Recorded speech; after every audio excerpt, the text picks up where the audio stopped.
À la fête d'anniversaire de mes parents, ma mère a distribué des sacs cadeaux à tous ceux qui comptaient. Quand ma fille s'est avancée, elle l'a repoussée en disant « Attends ton tour » avant de les donner aux enfants des voisins. Ma fille est revenue et a demandé doucement « Est-ce que je peux en avoir un ?» Ma sœur lui a fourré un sac vide dans les mains et a ricané « Ramasse les ordures ». J'ai regardé chaque enfant rire et jouer avec ses cadeaux pendant que ma fille se penchait pour ramasser les emballages. Je suis allée voir ma mère et j'ai murmuré « C'est ton sang ». Ma mère a répliqué sèchement. Si ça ne te plaît pas, ne viens pas l'année prochaine et avant de partir, nettoie toute la zone. Je n'ai pas fait de scène. J'ai pris la main de ma fille et nous sommes partis. Le lendemain matin, mes parents ont ouvert leur porte d'entrée et ont poussé un cri si fort. La différence entre être ignoré et être effacé est mince comme une feuille de papier. Je l'ai appris en regardant ma fille de 7 ans, Emma, se pencher dans sa nouvelle robe jaune pour ramasser des emballages de bonbons pendant que les jumeaux Henderson se lançaient des ballons d'eau, leurs sacs cadeaux abandonnés sur la pelouse. La fête pour le 40e anniversaire de mariage de mes parents était censée être une célébration de la famille.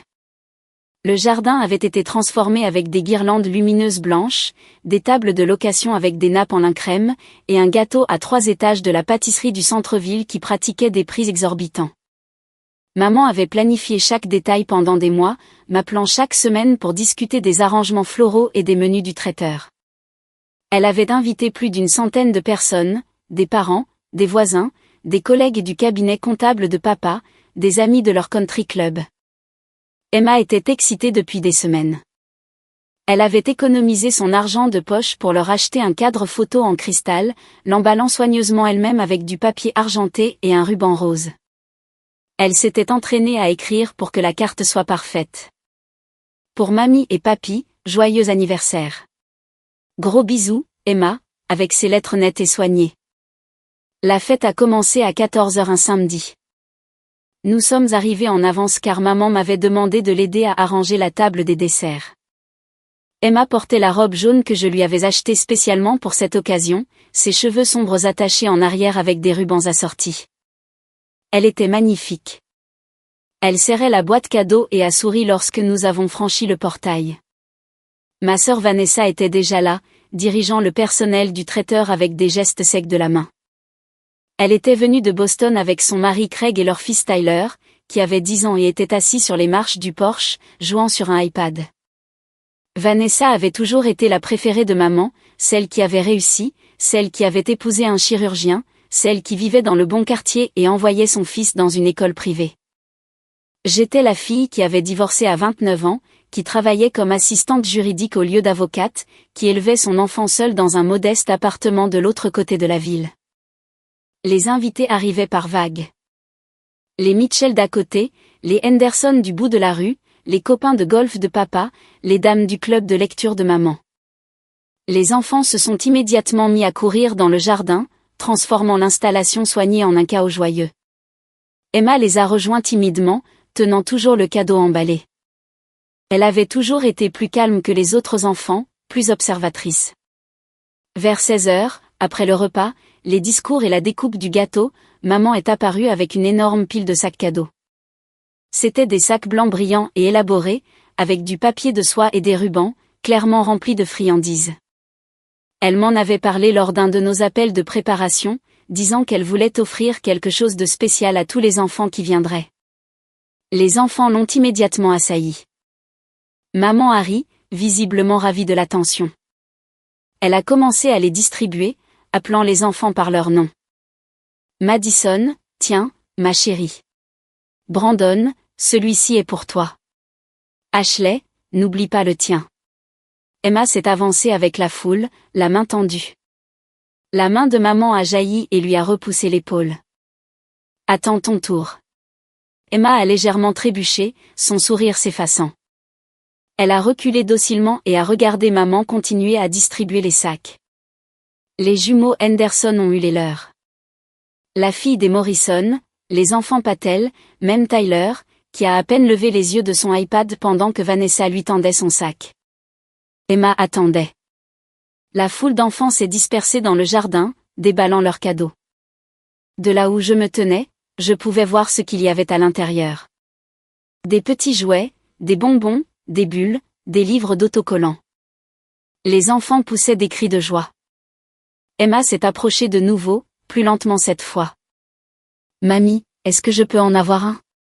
Maman ne s'est même pas retournée. Elle parlait à Madame Henderson, riant de quelque chose. Vanessa est apparue de nulle part. Elle a ramassé l'un des sacs vides par terre, ceux en papier que les invités avaient jetés après les avoir ouverts, et l'a fourré dans les mains d'Emma. Sa voix suintait la moquerie. Tiens, ramasse les ordures. Le visage d'Emma est devenu blême. Elle a regardé le sac vide, puis Vanessa, puis moi. Ses yeux étaient grands et confus, cherchant une explication qui ait du sens. Tyler a ri depuis le porche. Ouais, nettoie le bazar. Les jumeaux Henderson ont entendu et ont gloussé. Bientôt, plusieurs enfants regardaient, amusés par ce nouveau développement. Emma n'était plus l'une d'entre eux. Elle était devenue autre chose, une servante, une blague. La main de ma fille tremblait alors qu'elle se penchait et commençait à ramasser les emballages. Sa robe jaune frôlait l'herbe. Les rubans dans ses cheveux captaient la lumière du soleil. Elle se déplaçait méthodiquement d'un déchet à l'autre, tandis qu'autour d'elle, les enfants jouaient avec des mirlitons, des cordes à sauter et de petites peluches. Quelque chose de chaud et de pointu s'est tordu dans ma poitrine. J'ai marché droit vers ma mère, qui parlait maintenant avec les Mitchell de leur prochaine croisière. Maman. Ma voix était basse, contrôlée. C'est ton sang. Maman s'est tournée vers moi avec cette expression que j'avais vue toute ma vie. Celle qui disait que j'étais importune, dramatique, difficile. Son sourire n'a pas vacillé. Si ça ne te plaît pas, ne viens pas l'année prochaine. Elle a fait une pause, ses yeux froids et délibérés. Et avant de partir, nettoie toute la zone. Les Mitchell semblaient mal à l'aise. Maman s'est retournée vers eux, m'ignorant complètement. Je suis restée là pendant 5 secondes. 10. La fête continuait autour de moi. Des rires, la musique des haut-parleurs, le tintement des verres. Papa était de l'autre côté du jardin, montrant son nouveau grill à quelqu'un. Vanessa prenait des photos avec maman. Toutes deux posaient parfaitement. Je me suis approchée d'Emma. Elle avait ramassé une petite pile de déchets et tenait le sac vide avec soin, essayant de ne pas le déchirer. Son visage était impassible, mais je la connaissais assez bien pour voir l'effort que cela lui coûtait. Viens, ma puce. On s'en va. Mais je ne leur ai pas encore donné leur cadeau. On l'enverra par la poste. Tu es sûre? Je voulais vraiment, j'en suis sûre. Je lui ai pris la main. Nous avons franchi le portail sans dire au revoir à personne. Derrière nous, la fête continuait sans interruption. Personne ne nous a rappelés. Personne n'a remarqué que nous étions partis. Dans la voiture, Emma est restée silencieuse pendant les premières minutes. Puis, doucement, est-ce que j'ai fait quelque chose de mal? Non, ma chérie. Tu n'as rien fait de mal. Alors pourquoi? Certaines personnes sont juste méchantes. Même celles qui devraient savoir mieux que ça. Elle est redevenue silencieuse. Puis, je veux quand même qu'ils aient le cadeau. Je l'ai regardée dans le rétroviseur. Elle tenait la boîte emballée d'argent sur ses genoux, la protégeant même maintenant. Ma fille avait plus de grâce à 7 ans que ma famille n'en avait eu de toute leur vie. Ce soir-là, j'ai préparé Emma pour le lit. Elle s'est brossé les dents sans qu'on le lui demande et a choisi un pyjama avec des licornes. Alors que je l'abordais, elle m'a regardé avec ses yeux bruns sérieux. Maman. Oui, ma puce. Est-ce qu'on pourra juste rester à la maison la prochaine fois? Juste nous deux. Ma gorge s'est serrée. Oui, on peut faire ça. Elle a souri et s'est retournée, endormie en quelques minutes. Je me suis assise à la table de ma cuisine, buvant une tisane à la camomille et réfléchissant. La rage aurait été plus facile à gérer. La rage brûle, pure et chaude, et finit par s'épuiser. Ce que je ressentais était plus froid. C'était la cristallisation de chaque affront, de chaque comparaison. Chaque fois que les réussites de Vanessa étaient louées, tandis que les miennes étaient passées sous silence. Chaque fois que maman présentait la famille de Vanessa avec fierté et la mienne avec une reconnaissance résignée. Chaque fois que papa donnait à Vanessa un chèque généreux pour Noël tout en m'offrant quelque chose de pratique comme des torchons. Je le tolérais parce que ça ne faisait de mal qu'à moi. Mais ils avaient franchi la ligne. Ils avaient humilié mon enfant devant une foule. Ils l'avaient traitée comme si elle était invisible, comme si elle ne méritait pas la moindre décence. J'ai appelé ma meilleure amie Rachel, qui avait été mon roc pendant le divorce et chaque moment difficile depuis. Elle a répondu à la deuxième sonnerie. Salut, je pensais justement à toi. Comment était la fête? Je lui ai tout raconté, chaque détail. Ma voix est restée stable jusqu'à ce que j'arrive au moment où Emma a demandé si elle avait fait quelque chose de mal, et là, j'ai craqué. Rachel a écouté sans m'interrompre, ce qui était l'une des nombreuses raisons pour lesquelles je l'aimais. J'arrive, a-t-elle dit quand j'ai fini. Tu n'as pas à le faire. Elle est arrivée 20 minutes plus tard avec une bouteille de vin et une expression féroce. Nous nous sommes assises à la table de ma cuisine pendant qu'Emma dormait paisiblement au bout du couloir, ignorant que sa mère complotait. « Qu'est-ce que tu vas faire ?» a demandé Rachel. « Je ne sais pas encore. Mais quelque chose de bien. Ils méritent tout ce que tu leur feras. » Elle a versé du vin dans 2 tasses dépareillées. « Ta famille t'a toujours traité comme une seconde zone. Je l'ai vue pendant des années et j'ai gardé le silence parce que c'est ta famille. Mais aujourd'hui, c'était impardonnable. Je n'arrête pas de penser que je suis réagi peut-être. Que ce n'était peut-être pas si grave. » Les yeux de Rachel ont brillé. « Arrête. Ne fais pas ce truc où tu minimises ce qui s'est passé. Ils ont humilié ton bébé devant une foule. Ils lui ont fait sentir qu'elle ne valait rien. On ne surréagit pas à ça. On y répond de manière appropriée. » Nous avons parlé jusqu'à minuit. Rachel comprenait le monde des assistants juridiques car elle travaillait en droit immobilier. Nous avons réfléchi ensemble, son esprit juridique complétant le mien. Elle a mentionné les servitudes et les limites de propriété. J'ai parlé des licences commerciales et des permis. Quand elle est partie, j'avais les prémices d'un plan. Dimanche matin, Emma s'est réveillée plus silencieuse que d'habitude. Elle est entrée dans la cuisine en pyjama et a grimpé sur mes genoux, quelque chose qu'elle n'avait pas fait depuis des mois. « Ma puce, ça va ?» Elle a hoché la tête contre ma poitrine mais n'a pas parlé. « Tu peux me dire ce que tu ressens. Quoi que ce soit. » J'ai l'impression, elle cherchait ses mots. J'ai l'impression de ne pas être assez bien. Mon cœur s'est brisé. « Emma, regarde-moi. » Elle a levé le visage. « Tu es bien plus qu'assez bien. Tu es intelligente, gentille, créative et courageuse. Ce qui s'est passé hier n'avait rien à voir avec toi. C'était à propos d'eux. Mais pourquoi mamie?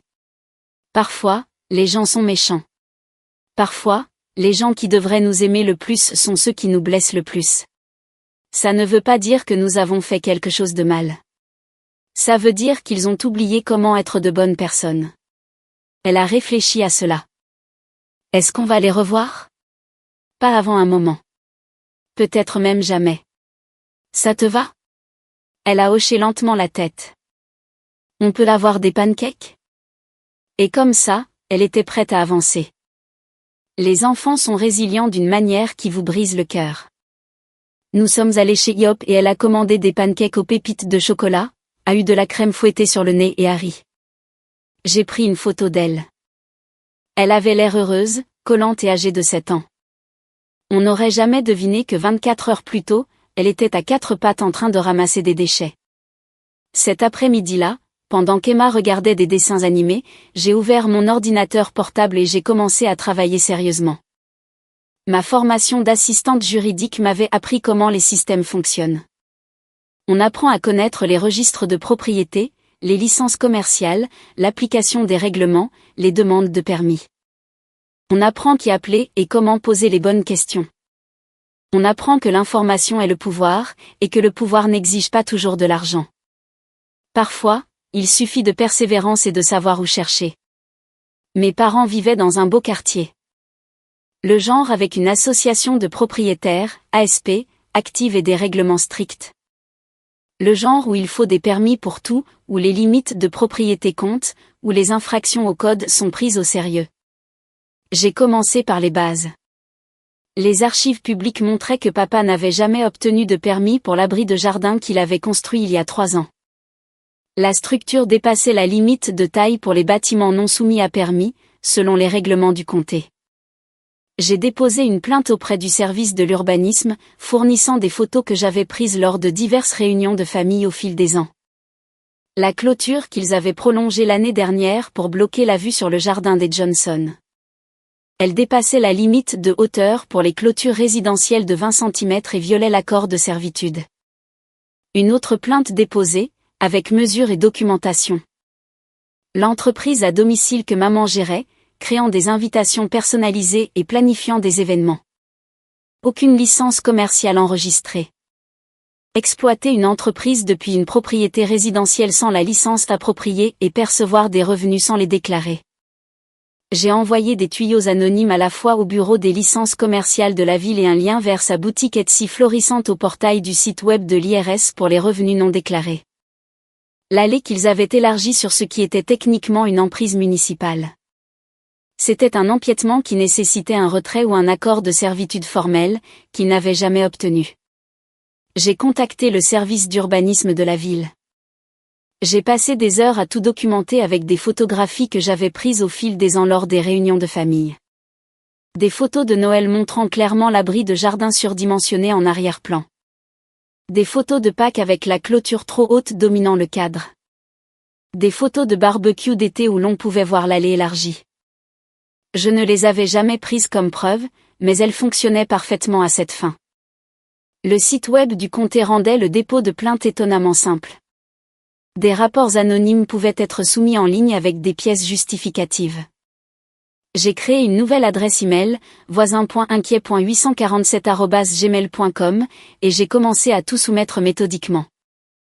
Chaque plainte exigeait des informations spécifiques, adresse de la propriété, nature de l'infraction, preuve à l'appui, article de code pertinent. J'avais passé 3 heures à lire le code municipal pour comprendre exactement quelles infractions existaient. L'abri de jardin dépassait de 4 mètres carrés la superficie maximale pour les structures annexes sans permis. La clôture violait l'article 18.3.2. Sur les limites de hauteur en zone résidentielle. L'empiètement de l'allée violait l'article 22.1.5. Concernant l'utilisation non autorisée de l'emprise publique. Je n'inventais rien. Je m'assurais simplement que les règles déjà en place étaient appliquées. Lundi matin est arrivé. Pendant qu'Emma était à l'école, j'ai commencé à déposer les plaintes depuis mon ordinateur de travail pendant ma pause déjeuner. Chaque soumission exigeait une attention particulière, adresse de la propriété, nature de l'infraction, preuve à l'appui, article de code pertinent. Lundi soir, j'avais déposé cette plainte distincte auprès de 4 services municipaux différents. Tout était enclenché. Mardi matin, j'ai appelé le bureau des licences commerciales de la ville depuis mon téléphone professionnel pendant le déjeuner. Bonjour, je suis intéressé par le lancement d'une entreprise à domicile et je voudrais comprendre les exigences. La greffière a été serviable. Elle a expliqué le processus de demande, les frais, les obligations fiscales, les exigences de déclaration.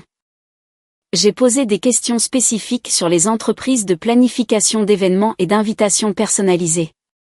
Ah oui, celle-là nécessite absolument une licence commerciale, surtout si vous percevez des paiements. Acceptez-vous des paiements via des plateformes comme Etsy ou des virements directs? Et si quelqu'un gérait ce type d'entreprise sans licence? Ce serait une exploitation illégale. Nous comptons sur les signalements de la communauté pour identifier ces situations. Nous avons une ligne de dénonciation anonyme si vous avez connaissance d'entreprises non autorisées. Je les remercie pour l'information. Cet après-midi-là, j'ai soumis un tuyau détaillé sur une entreprise de planification d'événements à domicile opérant sans licence appropriée au 847 Maple Drive. J'ai inclus des liens vers la boutique Etsy de maman montrant plus de 200 transactions finalisées l'année dernière, sa page Facebook professionnelle avec des témoignages de clients, et des captures d'écran de ses services annoncés. Mercredi soir, Rachel est venue avec des plats à emporter.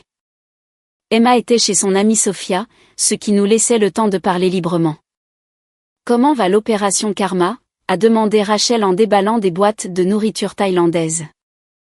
J'ai déposé cette plainte distincte auprès de 4 services municipaux différents.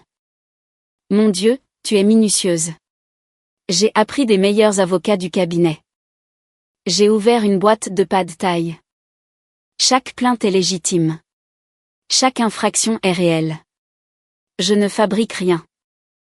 N'empêche, ça va les enterrer. Bien. Rachel m'a étudié. Je te connais depuis 12 ans. Je ne t'ai jamais vue comme ça. Comme quoi? Froide. Calculatrice. Honnêtement, c'est un peu effrayant, mais aussi impressionnant. Ils ont blessé Emma. Je suis censée la protéger et je suis restée là à regarder. Tu étais sous le choc. N'importe qui l'aurait été. J'aurais dû faire quelque chose sur le moment. J'aurais dû les confronter devant tout le monde, faire une scène, les embarrasser comme ils l'ont embarrassé. Mais tu ne l'as pas fait parce que tu n'es pas ce genre de personne. Tu ne fais pas de scène.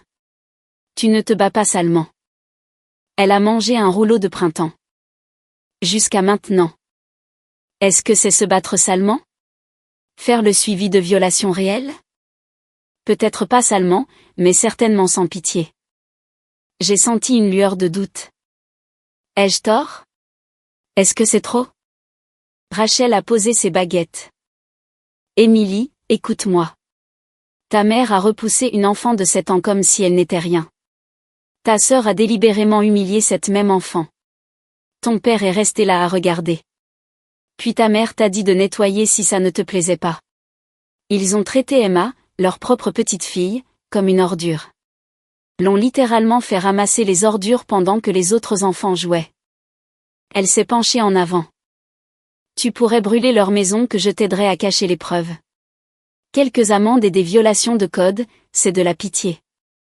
J'ai ri malgré moi. Tu n'es pas censé m'encourager. Leur système d'arrosage avait été modifié pour fonctionner pendant les heures de restriction, violant les réglementations d'urgence contre la sécheresse. Je l'ai signalé au district de l'eau avec des photos horodatées montrant leur pelouse en train d'être arrosée à 14 heures. Le passe-temps de papa de restauration de voitures anciennes dans le garage. Les fumées et le bruit devaient violer une réglementation. J'ai vérifié et j'ai trouvé que stocker plus de 95 litres de liquides inflammables dans un garage résidentiel sans ventilation et équipement de sécurité adéquat violait le code des incendies. J'ai soumis une préoccupation au bureau du prévôt des incendies. Chaque plainte était légitime. Chaque infraction était réelle. Je n'ai rien fabriqué. J'ai simplement veillé à ce que chaque règle qu'ils avaient contournée ou enfreinte au fil des ans soit portée à l'attention de l'autorité compétente. J'ai tout documenté dans un tableur, date de dépôt, service contacté, numéro de plainte, délai de réponse prévu, date de suivi. Ma formation d'assistante juridique m'a rendu organisée, méthodique. Ce n'était pas un chaos émotionnel. C'était une guerre stratégique. Jeudi matin, j'avais reçu des emails de confirmation de 3 services. Le service de l'urbanisme effectuerait une inspection dans les 7 jours ouvrables. Le service de la planification avait ouvert un dossier. Le bureau de conformité de l'ASP avait enregistré la plainte.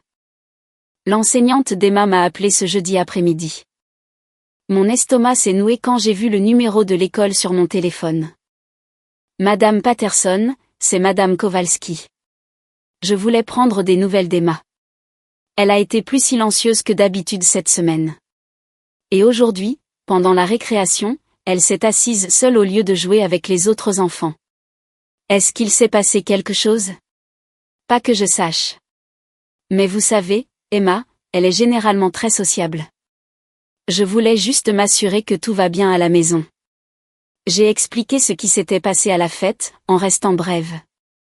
Madame Kowalski a écouté avec la patience de quelqu'un qui a enseigné en 2e année pendant 15 ans. Cela explique tout. Pauvre petite. Elle est probablement en train de gérer de grandes émotions. Y a-t-il quelque chose que je devrais faire? Continuer simplement à être là pour elle. Les enfants sont résilients, mais ils ont besoin de savoir que leurs sentiments sont valides. Pensez peut-être à parler au conseiller scolaire si elle ne se remet pas d'ici une semaine ou deux. Après avoir raccroché, j'ai ressenti une vague de culpabilité. J'avais été tellement concentrée sur la punition de ma famille que je n'avais pas pleinement considéré comment Emma gérait les conséquences. Elle avait semblé bien dimanche, mais peut-être qu'elle était juste douée pour cacher sa peine, quelque chose qu'elle avait appris en me regardant le faire toute ma vie.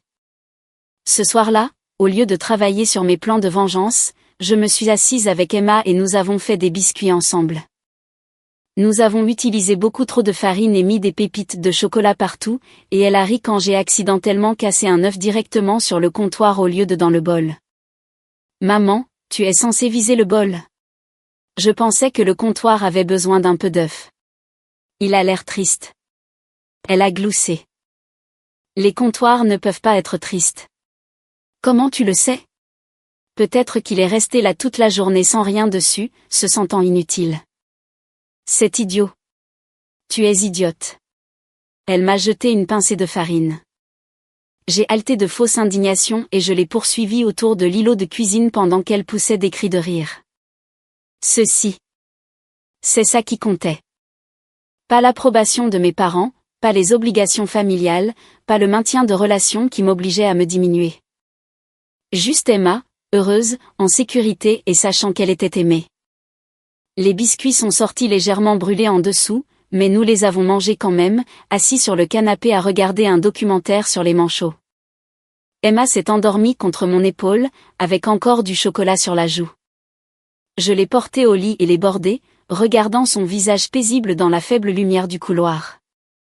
Elle avait traversé quelque chose de douloureux, mais elle y survivrait. Plus que ça, elle en apprendrait. Elle apprendrait qu'il est normal de s'éloigner de la cruauté, que se protéger n'est pas égoïste, que la famille n'est pas une excuse pour la maltraitance. De retour à mon ordinateur portable, j'ai continué mon travail avec une concentration renouvelée. Il ne s'agissait plus seulement de vengeance. Il s'agissait de montrer à Emma que les actions ont des conséquences, que l'on n'a pas à accepter la maltraitance en silence, que se défendre, même si c'est inconfortable, est important. Puis je suis devenue créative. Je connaissais la présidente de l'ASP, Linda Morrison, parce que nos filles avaient été en maternelle ensemble. Je l'ai appelée et j'ai mentionné en passant à quel point j'étais préoccupée par la valeur des propriétés dans le quartier, et si elle avait remarqué à quel point le jardin de mes parents avait l'air négligé ces derniers temps. L'herbe était un peu longue, la peinture sur les volets s'écaillait, et ces mauvaises herbes le long de l'allée commençaient vraiment à se propager. Linda, que Dieu la bénisse, a mordu à l'hameçon. L'application des normes esthétiques de l'ASP est soudainement devenue rigoureuse pour le 847 Maple Drive. J'ai contacté 3 des plus gros clients comptables de papa, de petites entreprises que j'avais trouvées via le site web public de son cabinet. Je n'ai rien dit de faux. J'ai simplement posé des questions détaillées sur leur préparation fiscale, mentionné que je cherchais un comptable et me suis demandé nonchalamment à propos de certaines pratiques préoccupantes dont j'avais entendu parler concernant la catégorisation des dépenses. J'avais l'air inquiète, comme une cliente potentielle soucieuse. 2 d'entre eux ont appelé le bureau de papa en posant des questions pointues sur leur déclaration de revenus précédente. Un a demandé à revoir tous ses documents des 3 dernières années. Le club de lecture de maman. J'ai rejoint le groupe Facebook en utilisant un faux profil. J'ai commencé à publier de longues opinions controversées sur chaque sélection de livres. Je me disputais avec les gens. Je créais des drames. Je postais à des heures indues. Quand quelqu'un suggérait de retirer le membre problématique, je m'excusais abondamment et promettais de faire mieux, puis je lançais une autre dispute. 2 jours plus tard, la discussion de groupe est devenue épuisante. 3 membres ont démissionné. Le mari de Vanessa, Craig, était chirurgien au Mass General. J'ai trouvé le portail de commentaires des patients de l'hôpital et j'ai soumis un avis élogieux sur son travail, mais pour la mauvaise spécialité. J'ai loué ses excellentes compétences en dermatologie alors qu'il était en fait chirurgien cardiovasculaire. L'avis a été signalé pour inexactitude et a nécessité un suivi administratif pour être corrigé. C'était un désagrément mineur, mais cela a lancé des conversations sur la raison pour laquelle quelqu'un soumettait de faux avis. Pour Vanessa, j'ai créé un profil professionnel sur LinkedIn en utilisant ses véritables qualifications, mais avec une photo différente, une image de stock d'une autre femme. Quiconque la recherchait trouverait ce double déroutant. Son profil réel a commencé à être signalé pour vérification. Elle devrait passer des heures à régler le problème. La beauté de tout cela résidait dans l'effet cumulatif. Une seule plainte aurait été gérable. Une amende, une infraction, un mal de tête, ils auraient pu gérer ça. Mais 7 problèmes différents dans plusieurs services, tous arrivant dans la même période de 2 semaines, cela créait le chaos. Le débordement, le genre de stress qui vous empêche de dormir la nuit en vous demandant ce qui va suivre. Je le savais parce que je l'avais vu arriver à des clients du cabinet d'avocats. Lorsque plusieurs problèmes juridiques s'accumulent simultanément, les gens cessent de penser clairement. Ils font des erreurs. Ils s'énervent les uns contre les autres. Leur vie devient une suite d'incendies à éteindre au lieu d'une vie normale. Mes parents étaient sur le point d'apprendre ce que cela faisait. Lundi matin, exactement une semaine après la fête, j'ai reçu un texto de ma cousine Jennifer. Elle vivait en Oregon et nous restions principalement en contact via les réseaux sociaux, mais nous avions été proches enfants. Salut, j'ai entendu dire que ça a été bizarre à la fête d'anniversaire. Tu vas bien? Quelqu'un avait parlé. Probablement Vanessa, racontant l'histoire à sa manière. J'ai appelé Jennifer au lieu de répondre par texto. Qu'est-ce que tu as entendu? Juste que tu es parti tôt et que l'ambiance était tendue. Vanessa a dit quelque chose à propos d'un malentendu avec des sacs cadeaux. Un malentendu? C'est une façon de voir les choses. Je lui ai dit la vérité. Tout. Jennifer est restée silencieuse un long moment après que j'ai fini. Putain, c'est waouh. Je savais que tante Patricia préférait Vanessa, mais je ne réalisais pas que c'était aussi flagrant. Ça a toujours été aussi flagrant. Je trouvais juste des excuses. Qu'est-ce que tu vas faire? C'est déjà en cours. Disons simplement qu'il passe une semaine difficile. Jennifer a ri. Bien. Emma est une enfant adorable. Elle ne méritait pas ça. Elle a fait une pause. Pour ce que ça vaut, beaucoup de membres de la famille élargie trouvent Vanessa insupportable. On ne le dit juste pas devant tes parents. Vraiment? Oh oui, elle est tellement fausse. Tout est une performance avec elle. Tyler est un sale gosse parce qu'elle ne le discipline jamais. Et Craig, elle s'est interrompue. Craig est quoi? Ok, je vais te dire quelque chose que j'ai entendu, mais tu ne peux pas le répéter. À Noël dernier, j'ai surpris ma mère en train de parler à tante Suzanne. Apparemment, il y a des rumeurs sur Craig à l'hôpital. Quelque chose à propos d'un comportement inapproprié avec le personnel. Quel genre de comportement inapproprié? Le genre qui te fait signaler au RH. Rien de prouvé, mais assez de fumée pour que les gens parlent. J'ai classé cette information. Je n'allais pas agir sur des rumeurs non vérifiées, mais il était intéressant de savoir que la vie parfaite de Vanessa n'était peut-être pas si parfaite. Après avoir raccroché, j'ai pensé aux dynamiques familiales et aux histoires que nous nous racontons.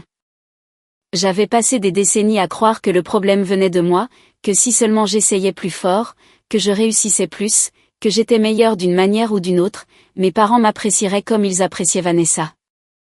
Mais le problème n'a jamais été moi. Le problème était leur capacité à aimer de manière conditionnelle, à classer leurs propres enfants, à traiter la famille comme une hiérarchie au lieu d'un cercle. Emma ne remettrait jamais en question sa valeur comme ça. J'allais m'en assurer. Je les ai tous inscrits à toutes les listes de diffusion que j'ai pu trouver. Campagne politique des deux partis, présentation de multipropriétés, système de marketing de réseau, organisation religieuse. Leur boîte aux lettres déborderait, leur boîte de réception deviendrait inutilisable. Le mardi suivant, 9 jours après la fête, le premier avis est apparu sur la porte de mes parents. Je le savais parce que je suis passé devant leur maison ce soir-là après le travail. L'étiquette orange vive du service de l'urbanisme était visible depuis la rue, annonçant leur infraction à tout le quartier. Madame Henderson arrosait son jardin. Elle l'a certainement vu. Linda Morrison de l'ASP promenait son chien tous les soirs. Cette étiquette orange déclencherait immédiatement ses instincts de conformité. J'ai ressenti une sombre satisfaction en m'éloignant. Le premier domino était tombé. Mercredi, ils avaient reçu 3 autres lettres officielles de différents services. Mercredi, l'ASP avait envoyé un avis d'infraction. Vendredi, le district de l'eau avait émis une amende, et le service d'urbanisme de la ville avait envoyé un inspecteur. Maman m'a appelé mardi soir. J'aidais Emma avec ses devoirs quand mon téléphone a sonné. Émilie, qu'est-ce qui se passe, bon sang? On reçoit des avis de la ville toute la semaine. Vraiment? Quel genre d'avis? Des infractions au code. Quelqu'un nous a signalé pour l'abri de jardin et la clôture. Émilie, est-ce que c'est toi? Pourquoi ferais-je ça, maman?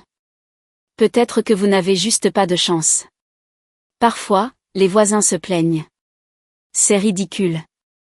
Nous devons payer des amendes et démolir la clôture que nous venons de construire. Ça a l'air stressant. Je suis désolée que vous ayez à gérer ça. Désolée, elle a fait une pause. J'entendais papa en arrière-plan poser des questions. Est-ce que tu nous as dénoncés? Je n'ai aucune idée de ce dont tu parles. Écoute, je dois y aller. Emma a besoin d'aide avec ses maths. N'ose pas me raccrocher au nez? J'ai raccroché. Vanessa m'a appelé le lundi suivant. Émilie, as-tu fait quelque chose à mon LinkedIn? Quelqu'un a créé un faux profil et maintenant je reçois des messages de mes collègues me demandant pourquoi j'ai 2 comptes. C'est bizarre. Peut-être que tu t'es fait pirater. Je pense que tu as fait ça à cause de ce qui s'est passé à la fête. Qu'est-ce qui s'est passé à la fête? Tu sais de quoi je parle. Tu es parti de façon dramatique, oh, tu veux dire quand ton fils a ri pendant que ma fille ramassait les ordures? Cette fête-là? Silence. Oui, je me souviens de cette fête. Bref, je ne peux pas t'aider avec LinkedIn. Et c'est leur service client. J'ai raccroché. Les plaintes ont continué leur traitement par les canaux bureaucratiques. L'ASP envoyait des avis d'infraction hebdomadaires. L'enquête de l'IRS sur les revenus d'entreprises non déclarés prendrait des mois, mais elle avait commencé. Les clients de papa demandaient des audits de leurs déclarations précédentes, ce qui signifiait des heures de travail non facturables pour les satisfaire. Le club de lecture de maman a implosé dans les disputes et s'est finalement dissous. 3 semaines après la fête, papa s'est présenté à mon appartement. Emma était à l'école. J'ai ouvert la porte pour le trouver l'air plus vieux que je ne l'avais jamais vu, fatigué, vaincu. Je peux entrer? Je me suis écartée. Il s'est assis sur mon canapé et s'est frotté le visage. Nous savons que c'est toi. Je n'ai ni confirmé ni nié quoi que ce soit. Tu veux un café? Émilie, s'il te plaît. Il faut que ça s'arrête. Qu'est-ce qui doit s'arrêter, papa? Tout ça. Les plaintes, les signalements, ta mère n'a pas dormi depuis des semaines. Les amendes seules vont nous coûter 15 000 $. L'IRS a envoyé un avis de contrôle fiscal. Nous nous battons avec l'ASP. Je perds des clients parce qu'ils pensent que j'ai fait des erreurs sur leurs déclarations. L'entreprise de ta mère fait l'objet d'une enquête. On dirait que vous avez eu un mois difficile. Tu as fait ça à cause d'Emma. Je n'ai rien fait. Mais laisse-moi te poser une question. Où étais-tu à votre fête d'anniversaire quand maman a repoussé Emma? Où étais-tu quand Vanessa lui a tendu un sac vide et lui a dit de ramasser les ordures? Où étais-tu quand ta petite fille a passé toute la fête à ramasser des déchets pendant que les autres enfants jouaient? Sa mâchoire s'est contractée. Ta mère ne voulait pas, n'ose pas. N'ose pas finir cette phrase. Elle était débordée par l'organisation, elle a été cruelle. Délibérément, publiquement cruelle envers une enfant de 7 ans, ta petite fille. Une erreur. Ce n'était pas une erreur, papa. C'était une vie entière d'erreurs. Une vie entière à me montrer, à moi et à Emma, que nous ne comptions pas autant que Vanessa et sa famille parfaite. Que nous sommes un embarras à tolérer plutôt qu'à aimer. Que nous ne faisons pas vraiment partie de la famille du tout. Il a regardé ses mains. Nous t'aimons. Vous avez une drôle de façon de le montrer. Qu'est-ce que tu veux? Des excuses? D'accord. Je suis désolée. Ta mère est désolée. Vanessa est désolée. Nous sommes tous désolés. Maintenant, s'il te plaît, fais que ça s'arrête. Tu es venu ici pour me demander d'arrêter quelque chose que je n'ai pas commencé. C'est une logique intéressante. Émilie, laisse-moi te dire ce que je veux, papa. Je veux que tu imagines avoir 7 ans à la fête de tes grands-parents. Imagine être repoussé. Imagine qu'on te donne des ordures à ramasser pendant que d'autres enfants reçoivent des jouets. Imagine ta mère regarder la scène sans rien dire. Qu'est-ce que tu ressentirais? Il a fermé les yeux. Maintenant, multiplie ce sentiment par 1000 petits moments tout au long d'une enfance. Chaque fois que j'ai été comparée à Vanessa, chaque fois que mes réussites ont été accueillies par un « c'est bien », alors que les siennes avaient droit à des célébrations. Chaque fois qu'on m'a dit que je comprendrais quand je serais plus stable, plus comme ton autre fille. C'est ce que vous m'avez donné. Et je l'ai avalé parce que c'était moi qui souffrais. Je me suis penchée en avant. Mais vous avez blessé ma fille.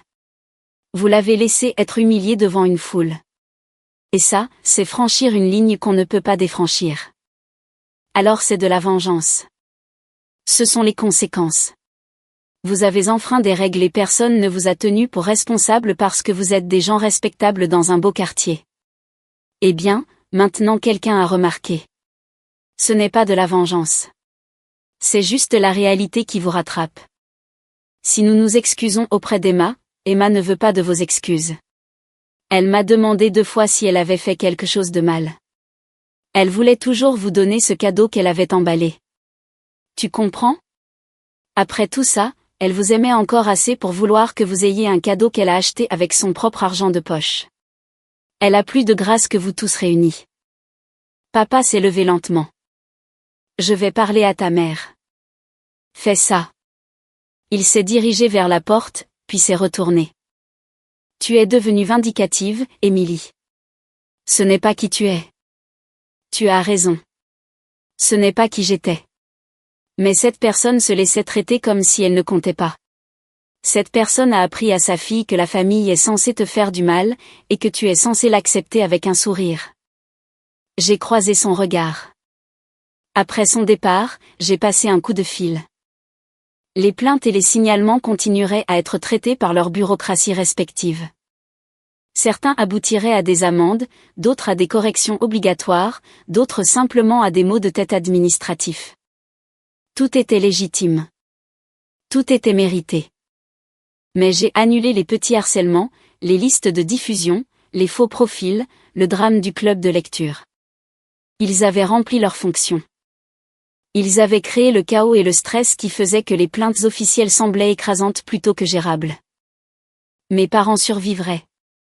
Ils paieraient leurs amendes, corrigeraient leurs infractions, géreraient leur contrôle fiscal. Cela leur coûterait de l'argent, du temps et du stress, mais ils s'en sortiraient. Ce qu'ils n'auraient pas, c'était ma fille. Ils n'auraient pas les dîners du dimanche, les fêtes d'anniversaire ou les spectacles de l'école. Ils n'auraient aucune part de l'enfance d'Emma. Maman a essayé d'appeler plusieurs fois au cours des semaines suivantes. Je n'ai pas répondu. Elle a envoyé une carte adressée à Emma avec un billet de $50 à l'intérieur. Je l'ai retourné sans l'ouvrir. Vanessa a envoyé un long email d'excuses qui mentionnait un « malentendu » et un « incident regrettable », mais ne reconnaissait jamais vraiment ce qu'elle avait fait. Je l'ai supprimé sans répondre. 3 mois plus tard, j'ai vu papa à l'épicerie. Il avait l'air plus mince. Nos regards se sont croisés au-dessus du rayon des fruits et légumes. Il a ouvert la bouche comme pour dire quelque chose, puis l'a refermée et s'est détourné. Au début, Emma posait des questions sur eux de temps en temps. Est-ce que mamie et papy sont toujours occupés? Oui, ma chérie. Finalement, elle a arrêté de demander. Elle s'est fait des amis à l'école. Elle a rejoint une équipe de football. Elle a appris à dessiner des chevaux remarquablement bien. Elle a grandi d'1 pouce, a perdu une dent et a commencé à lire des livres pour enfants. Elle est devenue plus confiante, plus bruyante, plus drôle. Elle a cessé d'observer attentivement les gens pour savoir si elle était la bienvenue. Ces matchs de football sont devenus les moments forts de mes semaines. Elle n'était pas particulièrement athlétique, mais elle faisait de son mieux et encourageait ses coéquipières. Au 4e match, elle a repoussé le ballon d'une joueuse adverse et a empêché un but. Les parents dans les gradins ont applaudi et le visage d'Emma s'est illuminé de fierté. Après le match, elle a couru vers moi. Tu as vu? Tu as vu ce que j'ai fait? J'ai vu. Tu as été incroyable. Le coach a dit que j'avais super bien joué. Elle a dit que je m'améliorais chaque semaine. Nous avons célébré avec une glace. Emma a pris chocolat avec des oursons en gélatine et l'a mangé si vite qu'elle a eu un mal de tête de glace. Ça valait le coup, par contre, a-t-elle dit en riant. Ces moments, c'était eux qui comptaient. Pas les dîners du dimanche à marcher sur des œufs, ni les vacances passées à être comparées défavorablement à la famille de Vanessa. La semaine suivante, l'école d'Emma avait une réunion parents-professeurs. Madame Kowalski m'a montré les travaux récents d'Emma, des dessins devenus plus colorés, des histoires qui montraient une confiance grandissante. Elle est vraiment sortie de sa coquille ces dernières semaines, a dit Madame Kowalski. Quoi que vous fassiez à la maison, continuez. Elle m'a montré un dessin qu'Emma avait fait, notre appartement avec des fleurs et du soleil, et nous deux souriantes. Dans le coin, elle avait écrit « La maison, c'est là où est maman ». J'ai dû retenir mes larmes. Je suis sortie avec un homme gentil nommé Marcus, qui était enseignant et traitait Emma comme la personne la plus intéressante du monde. Ça n'a pas duré à long terme, mais ça lui a montré à quoi ressemblait un amour respectueux. Nous avons créé nos propres traditions. Les pancakes du samedi matin avec des quantités ridicules de crème fouettée. Les marathons de films du dimanche après-midi. Les visites mensuelles au musée pour enfants. L'enfance d'Emma était remplie de petites joies authentiques plutôt que de grandes obligations creuses. En novembre, 5 mois après la fête, j'ai reçu une invitation officielle par la poste. Mes parents organisaient Thanksgiving et nous invitaient spécifiquement, Emma et moi, à y assister. La carte était chère, la calligraphie professionnelle. Le message était chaleureux et générique. Je l'ai jeté. Emma l'a vu dans la poubelle. C'était de la part de mamie? Oui. On y va? Tu en as envie? Elle y a réfléchi sérieusement. Pas vraiment. On peut juste fêter Thanksgiving ici? On peut inviter Marcus? Marcus et moi ne sortions plus ensemble, mais il était devenu un ami. Bien sûr, ma puce. On peut inviter qui on veut. On peut inviter Madame Chen d'en bas? Elle est toujours seule. Ma fille voulait inclure la voisine âgée qui se sentait parfois isolée plutôt que d'assister à une fête avec ses propres grands-parents. Cela m'a dit tout ce que j'avais besoin de savoir sur la personne qu'elle devenait. C'est une merveilleuse idée. Nous avons organisé Thanksgiving dans notre petit appartement. Marcus est venu avec des petits pains faits maison. Madame Chen a apporté une tarte aux cerises. Emma a fait des cartons de table avec les noms de tout le monde, décorés de paillettes. Nous avons trop mangé, ri, joué aux cartes et personne n'a fait en sorte que quelqu'un se sente petit. Par la fenêtre, les lumières de la ville scintillaient dans le soir. Emma s'est appuyée contre moi sur le canapé, somnolente et contente. C'était ça, la famille. Celle que nous avions choisie et construite sur la gentillesse plutôt que sur l'obligation. Mon téléphone a vibré avec un texto de maman. Tu n'es pas venu. J'ai fait ta tarte préférée. J'ai éteint mon téléphone. La vengeance n'est pas toujours bruyante. Parfois, c'est simplement l'acte silencieux de s'éloigner et de construire quelque chose de mieux. Parfois, c'est apprendre à sa fille qu'elle mérite de prendre sa place, d'être célébrée, de compter. Parfois, c'est regarder les gens qui vous ont blessé faire face aux conséquences de leurs propres actions pendant que vous refusez d'être le public de leur apitoiement. Parfois, la vengeance, c'est juste de bien vivre. Vraiment, sincèrement bien, sans eux. Emma a bougé contre moi. Maman. Oui. C'était le meilleur Thanksgiving de tous les temps. Oui, ma puce. Vraiment. Dehors, le monde continuait.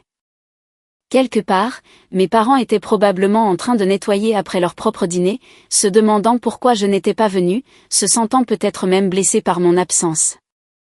Quelque part, Vanessa postait probablement des photos filtrées de ses vacances familiales parfaites sur les réseaux sociaux.